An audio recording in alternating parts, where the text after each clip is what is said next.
C'est au travers d'un autre athlète que Derek est venu me voir cette année. Puis, c'est la première fois que je l'ai vu, j'ai dit... je me suis dit, honnêtement, j'ai fait comment ça, ce qui est déjà pas plus haut que ça, mais dans le sens où est-ce que déjà athlétiquement, c'était un athlète, déjà un très bon background athlétique, une très grande discipline, en fait, déjà là, en partant. Il applique exactement tout ce qu'on lui dit comme truc, comme conseil, comme encadrement. Fait que ça, c'est vraiment le fun de travailler avec lui pour ça. Ah, ça, c'est sûr. Il faut vraiment que tu sois discipliné. J'ai jamais fait les gros clubs première année. J'ai toujours été les derniers choisis ou j'ai toujours été coupé, mais ça m'a pas découragé non plus. Puis j'ai eu les bonnes personnes dans mon coin qui m'ont fait pousser. Tu sais, j'ai pas été repêché non plus dans l'Union nationale. Je pense pas que j'ai eu de l'œil sur moi. Puis, tu sais, c'est pas parce que t'as pas eu l'œil sur toi que tu peux pas signer n'importe où. Puis, j'ai eu l'exemple primaire. J'ai signé dans la Ligue américaine aujourd'hui. Il veut tellement que des fois, on va avoir tendance à vouloir en faire plus, en faire trop. Je prends des exemples là, concrets que des fois, les charges, on les monte peut-être un petit peu trop vite dans le gym. Fait que là, c'est une question d'après ça, venir faire un monitoring de l'athlète, de venir s'assurer qu'on a les bonnes charges au bon moment.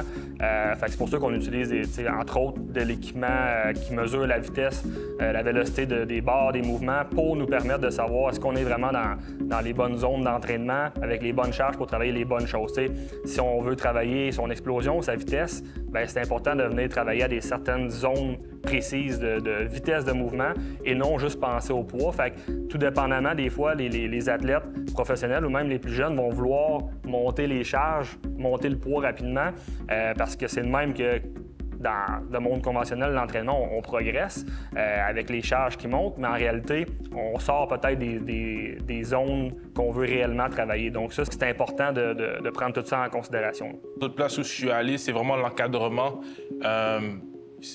Dans les autres années passées où je m'entraînais, on était beaucoup en groupe. Là, maintenant, c'était pas vraiment spécifique en tant que joueur. Ils disaient quoi faire, puis on le faisait, mais c'était pas vraiment spécifique envers toi parce qu'il y avait des exercices où j'étais meilleur que d'autres, mais c'était pas vraiment ça qu'il fallait que je travaille. Mais avec Phil, c'est vraiment mes points faibles qu'on travaillait.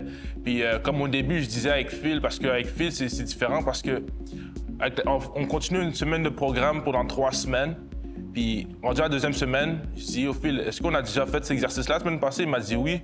Il m'a dit pourquoi on fait ça? Il m'a dit comment tu fais travailler un muscle juste une fois dans une journée? Il m'a dit, là, j'ai compris qu'il faut bien que tu travailles ton exercice plusieurs fois. Puis avec Phil, on s'entraînait à 7 h du matin. 6. Ah ouais, 6.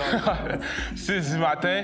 Puis moi, avec lui qui m'a amené ici, mon partenaire, on a une école de hockey aussi. Fait qu'on était sur la glace longtemps durant la journée jusqu'au soir. C'est ça, justement. Il y avait tellement un été chargé que ce qu'on a été obligé de faire, c'est de vraiment monitorer puis s'assurer que les moments où est-ce qu'il était capable de récupérer étaient optimisés. Parce que sinon, on en revenait le lendemain matin à 6 h du matin dans le gym, puis on était à 80 %. Puis là, plus que ça avance, bien, si on prend pas ça en charge, plus que ça descend. Puis, je le vois aussi sur la glace. Je suis beaucoup plus explosif, je suis plus fort physiquement.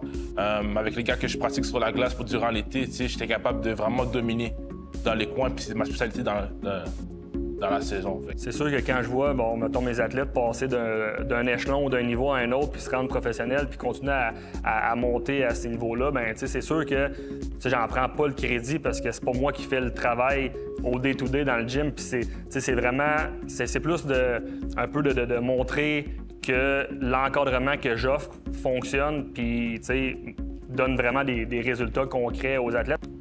Mais quand j'ai réussi à signer, c'était un soulagement. C'était un stress de moins. Puis je rentrais dans le gym, puis Phil disait « Hey, t'as-tu signé finalement? T'as-tu signé? » Je disais « Ah, Phil, ça s'en vient. » Mais maintenant, c'est un stress de moins, puis je peux juste focusser sur mes entraînements. Vraiment, le crédit, ça revient 100 % à l'athlète. C'est lui qui va faire les efforts. Nous, on est juste là pour l'encadrer, l'accompagner, tant dans les moments, dans les moments hauts, mais dans les moments bas aussi, puis de réajuster. Fait qu'on est en quelque sorte un peu le plan, le guide, le GPS, puis on fait juste l'aider à se rendre au point A, au point B. Des fois, il faut bifurquer un peu, mais notre rôle, c'est vraiment de l'apporter à ce point-là.